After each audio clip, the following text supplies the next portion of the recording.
Jammu Kashmir police के 4 एहलकार मुअत्तल किए गए हैं। 4 में से 3 जिनमें 2 सब इंस्पेक्टर्स थे, 1 सब इंस्पेक्टर था और 2 असिस्टेंट सब इंस्पेक्टर यानी 1 एसआई और 2 एसआईज और 1 एसआई और 1 सीनियर ऑफिसर है, स्टेशन हाउस ऑफिसर जिसको आप कहते हैं। इन चारों को जब हटाया गया है तो 2 तरह की कार्रवाइयां शुरू हो गई हैं। एक डिपार्टमेंटल इंक्वायरी जिसको आप कहते हैं वो भी साथ-साथ, और ये डिसिप्लिनरी एक्शन नहीं है बल्कि इखलाकी जुर्म का भी इल्ज़ाम बहुत सारे लोगों पर लगता है।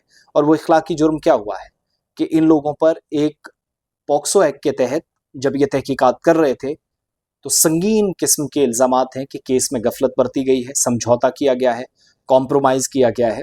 और इस तरह का कॉम्प्रोमाइज़ जो है वो सरकार की या लॉ इन्फोर्समेंट एजेंसीज की या पुलिस के उस एतमाद को, उस भरोसे को, उस विश्वास को तोड़ते हैं जिस पर लोग बहुत ज़्यादा निर्भर करते हैं, बहुत ज़्यादा रिलाई करते हैं। ये 4 लोग जो हटे हैं, इनके चारों के मैं नाम बता रहा हूँ नहीं, लेकिन सिर्फ इल्ज़ामात हैं। ये कोई मुजरिम नहीं है, मुल्जिम करार दिए गए इल्ज़ामात हैं। एसएसपी सांबा ने डिपार्टमेंटल इंक्वायरी का हुक्म दे दिया है और मुल्जिमान जब तक तहकीकात नहीं होंगी सारे के सारे डिस्ट्रिक्ट पुलिस लाइन में अटैच रहेंगे। इन्होंने मुबैना गफलत की है, अनियमितताएं की हैं, कथित तौर पर बेज़ाब्तियों के खिलाफ सख्त मौक़िफ़ अख्तियार करते हुए senior superintendent of police SSP Samba ने पॉक्सो एक्ट के तहत दर्ज एक मुकदमे में समझौता करने के इल्ज़ाम में, कॉम्प्रोमाइज़ करने के इल्ज़ाम में, इंसाफ या जस्टिस यकीनी नहीं बना सके, इसके इल्ज़ाम में 4 पुलिस एहलकारों को सस्पेंड किया है, जिनमें थाना रामगढ़ के एसएचओ भी शामिल हैं। पुलिस राय के मुताबिक इंस्पेक्टर भूपेंद्र सिंह, एसएचओ रामगढ़, इसके अलावा जो एसएचओ रामगढ़ के तौर पर काम कर रहे थे, और 1 पुलिस सब इंस्पेक्टर और 2 असिस्टेंट सब इंस्पेक्टर यानी एएसआईज को सस्पेंड करके जिला पुलिस लाइन या डीपीएल सांबा से अटैच किया गया।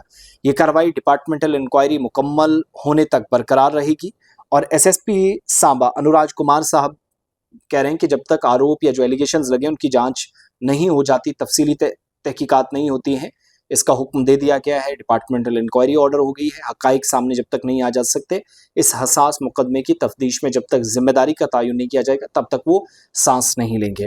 इंतजामी रद्दोबदल के तहत अब नई जिम्मेदारियां भी दे दी गई हैं। इंस्पेक्टर अजय सिंह चिब साहब को रामगढ़ पुलिस स्टेशन का नया एसएचओ तैनात किया गया है। इसके अलावा स्पेशल पुलिस ऑफिसर एसपीओ का तबादला भी गुरान पुलिस चौकी में किया गया है। कार्रवाई पॉक्सो केस की मुबैना हैंडलिंग या जो इस केस को जैसे हैंडल किया गया उसमें गफलत की बात कही गई और इस पर शिकायत मौसूल हुई। इसके बाद कार्रवाई अमल में लाई गई। जिला पुलिस की क़यादत ने फौरी तौर पर नोटिस लिया, इंतज़ामी और डिपार्टमेंटल इंक्वायरी का हुक्म दिया और इंक्वायरी के दौरान तमाम पहलुओं का जायज़ा लिया जाएगा। तहकीकात की रिपोर्ट जो आएगी उस बुनियाद पर मुनासिब कार्रवाई अमल में लाई जाएगी। जो आरोप या जो इल्ज़ामात या एलिगेशंस लगे हैं, अब कोई खाकी में है, कोई गलत करेगा, हम तो नहीं कहते कि उन्होंने गलत किया क्योंकि हमारे पास सबूत नहीं है। हम तो पुलिस राय के हवाले से जानकारी मिली और उसके बाद जो ऑर्डर्स जारी किए गए उसको बुनियाद बनाकर खबर देते हैं। मगर ये बात भी याद रखिएगा कि खाकी में हो, खाकी के बिना हो, किसी भी ओहदे पर कोई फारिज हो, उसे उसके मंतक़ी अंजाम तक पहुँचाया जाता है। ये पुलिस ने कम से कम सुनिश्चित किया है कि कहीं किसी केस में पार्शियलिटी नहीं। जिसने जहाँ कोई गलती या कोताही की है, चाहे उससे सवाल ही क्यों ना पूछा जाए, मगर जवाब ज़रूर आना चाहिए।